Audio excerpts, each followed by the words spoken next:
Allah tidak butuh waktu yang lama untuk ampuni dosa kita. Dosa, istighfar, langsung dapat ampunan. Kata setan, capek deh, saya kerja keras, capek-capek, goda dia, malah cepat diampuni Allah. Makanya jangan berhenti istighfar. Dan istighfar termasuk salah satu amalan yang menjaminkan rezeki, memberikan kekuatan jasmani, kekuatan rohani, dan memberikan kebahagiaan, kelancaran, bahkan menjaminkan ampunan dan dilindungi oleh Allah dari azab. Buka suratul Anfal ayat 33. وَمَا كَانَ اللَّهُ مُعَذِّبَهُمْ وَأَنْتَ فِيهِمْ وَمَا كَانَ اللَّهُ مُعَذِّبَهُمْ وَهُمْ يَسْتَغْفِرُونَ. Allah menjelaskan, selama Nabi Muhammad masih hidup, tidak akan Allah turunkan azab yang membinasakan umat Nabi Muhammad. Ketika Nabi Muhammad SAW meninggal dunia, masih ayat ini berlaku. Selama mereka beristighfar, akan dilindungi oleh Allah dari azab yang membinasakan umat. Walaupun berlaku umat zaman sekarang, dosa maksiat, kemungkaran, yang ma'ruf jadi mungkar, yang mungkar jadi ma'ruf, yang hak jadi batil, yang batil jadi hak, yang iman, yang amanah dikhianati atau berkhianat justru dipercaya diberikan amanah. Zaman kebalik. Sudah layak dan fantas turun azab Allah. Tapi kenapa tidak turun azab Allah? Karena masih ada banyak hamba yang salih yang masih beristighfar. Allah melindungi umat Nabi Muhammad dengan berkatnya Nabi Muhammad dan berkatnya istighfar. Makanya jangan berhenti istighfar. Setiap waktu, setiap saat. Nabi Muhammad saja sallallahu alaihi wasallam setiap hari 100 kali istighfar. Nabi Muhammad dah punya dosa, gimana kira-kira kita? Jangankan habis dosa maksiat istighfar, habis ibadah pun kita istighfar. Habis salat astaghfirullah, habis ibadah astaghfirullah, kita selalu istighfar.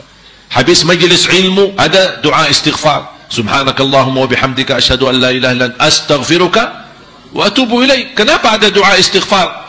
Namanya kafaratul majlis. Ada kesalahan, ada keliruan dalam majlis kita, ada yang salah menyampaikannya, atau ada yang salah niat, salah tujuan, dia hadir ada niat maksud lain. Ini semua termasuk dosa dan maksiat atau sebuah kesalahan. Doa dengan penutup majlis itu, Allah ampuni semua dosa yang selama kita ada di majlis tersebut.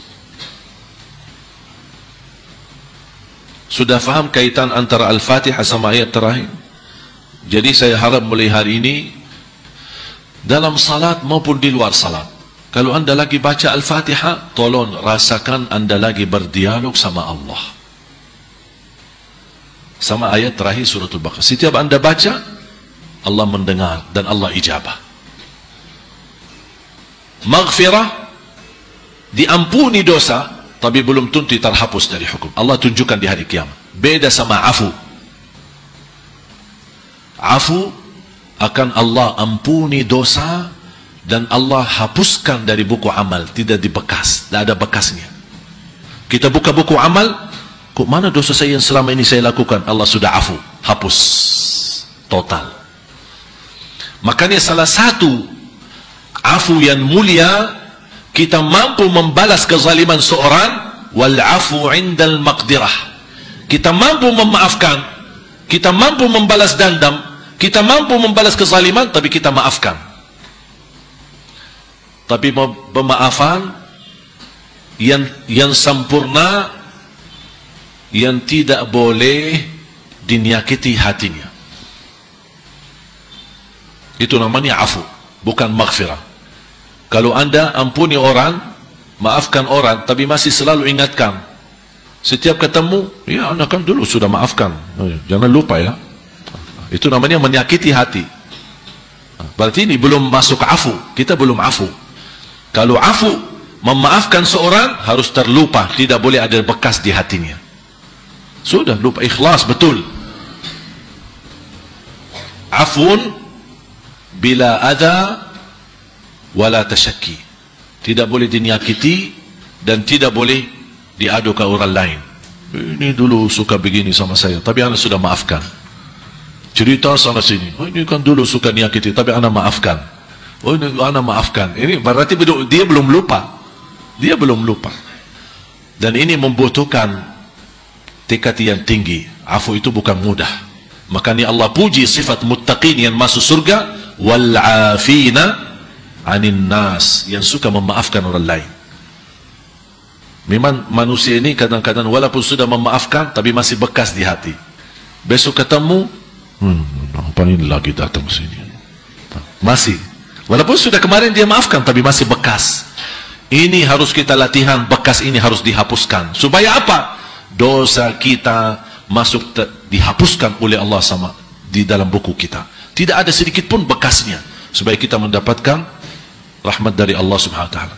Afu, maghfirah, baru warhamna.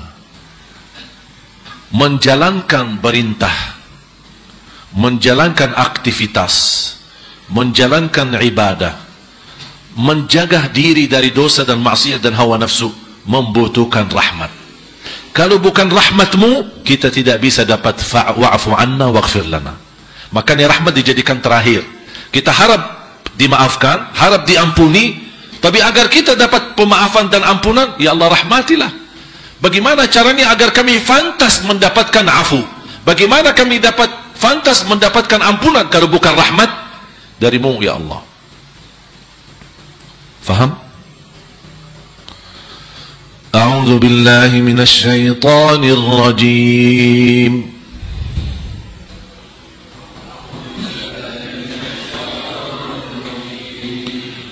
A'udzu billahi minasy syaithanir rajim.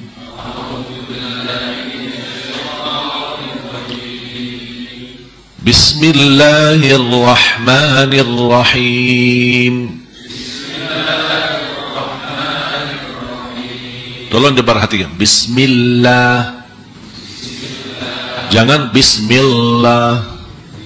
Di Indonesia masih lam, la. Bismillah. Apalagi kalau kita dengar anak-anak ngaji. A'udzu billahi minasy syaithanir rajim. Bismillahirrahmanirrahim. Itu salah. Dan sering saya ketika kunjungi pesantren, TK-TK, sekolah-sekolah tahfiz Quran, tidak boleh ngajarin anak seperti itu. Mengarit-ngarit ayatnya, mengarit-ngarit hurufnya. Harus diberikan kemudahan.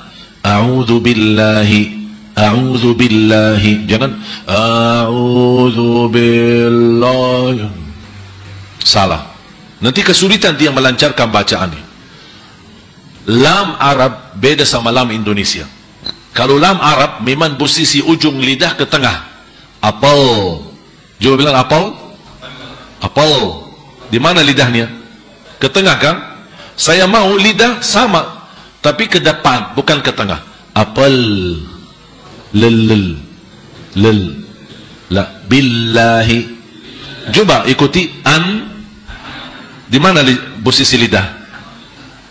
An. Ke atas kan? Hampir dekat gigi atas. Sedikit mundur, sedikit. Jangan satu langkah. Kalau satu langkah masuk ke tenggorokan nanti. Sedikit saja mundur ke dalam, ke belakang. Itu lam. An, al. Coba an, al. Tidak boleh jauh. Jangan an, al. Beda, jauh. Terlalu jauh itu. Ya. An, al. Al. Beda enggak suara? Kalau beda suara berarti ada yang salah. An, al, al. Arnya di mana? Ke belakang lagi. Yang di Indonesia, lam Indonesia adalah posisi al, bahasa Arab. Ra, al, bismillah. Sudah tahu posisi? Yang saya harap sekarang Bapak Ibu jamaah sekalian bisa membedakan mana yang benar, mana yang salah. Walaupun Anda belum mampu sempurnakan ucapan yang benar, tidak masalah. Yang penting kita sekarang sudah tahu yang penting mana yang benar, mana yang. Kalau sudah tahu bedanya, insya Allah akan mudah bisa membenarkan dan menyempurnakan.